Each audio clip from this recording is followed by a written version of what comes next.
By thanking all the dedicated cadres and members who put in so much effort to get this office ready for today's event. Many of you worked late into the night on the last few weekends. I actually came a couple of times, but after a while it became apparent as to why I'm not a surgeon. And I think when I said I had to leave, they were a bit happy, although they were too polite to say so. As you came in, you must have seen our party logo, the Singapore Democratic Party. Competent, constructive, and compassionate. 3 C's. While the PAP may have given up trying to provide the 5 C's for the people of Singapore, we in the SDP will not give up our values.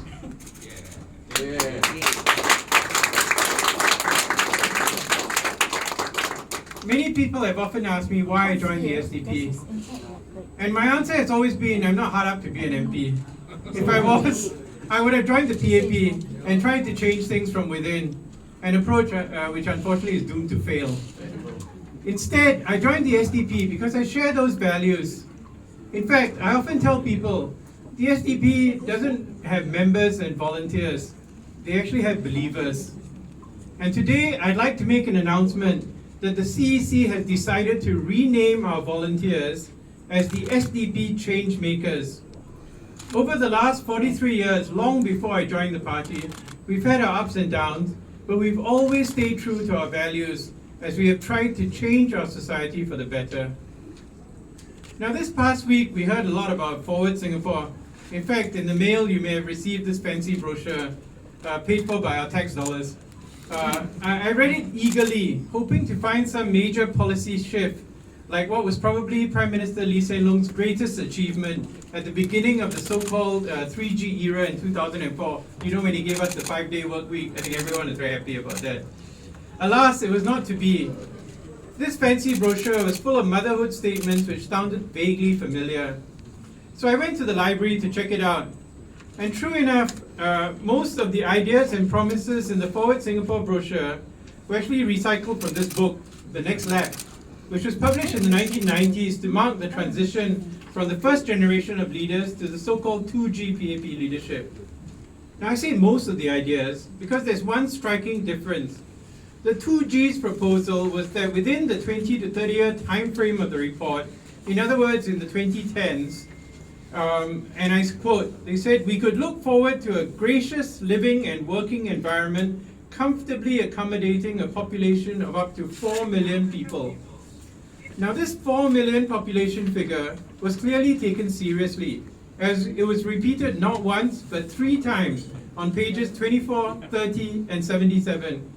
Unfortunately, as you all know, by June 2023, we actually already have 5.9 million people squeezed into our tiny island, far in excess of the comfortable 4 million people we were promised.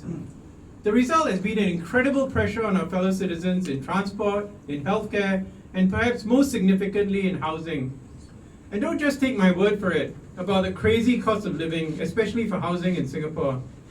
Our learned Law and Home Affairs Minister said in Parliament in July, and I quote, I pay for the rental of 26 Rideout Road, mostly from renting out my family home, but taking into account 1, property tax, because our family home is now non-owner occupied, and 2, income tax from the rental proceeds, there is a net deficit.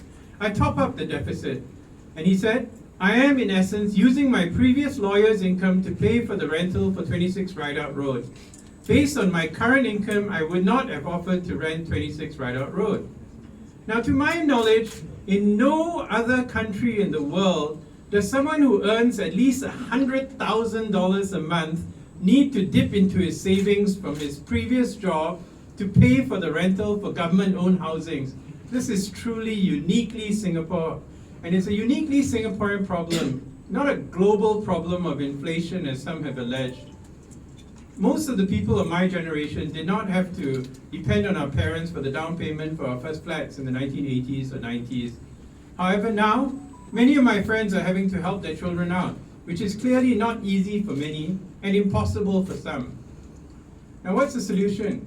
The SDP has a comprehensive suite of policies on housing, education, immigration, healthcare, climate, and the Malay community.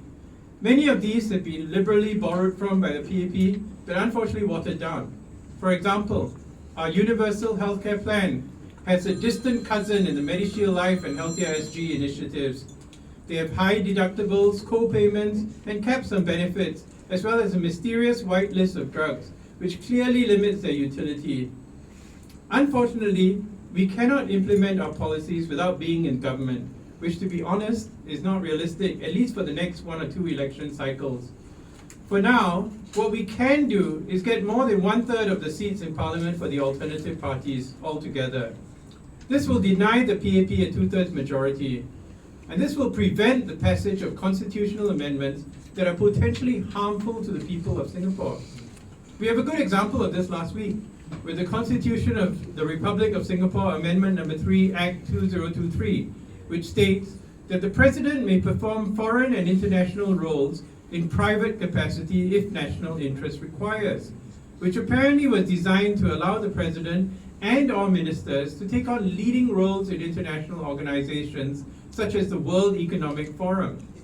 Now, I get invitations to high-level panels on a weekly basis. Some of them may be scams, but these feature Nobel Prize-winning scientists or billionaire biotech entrepreneurs, and I can tell you, the wining and dining they promise at these events is a very high level.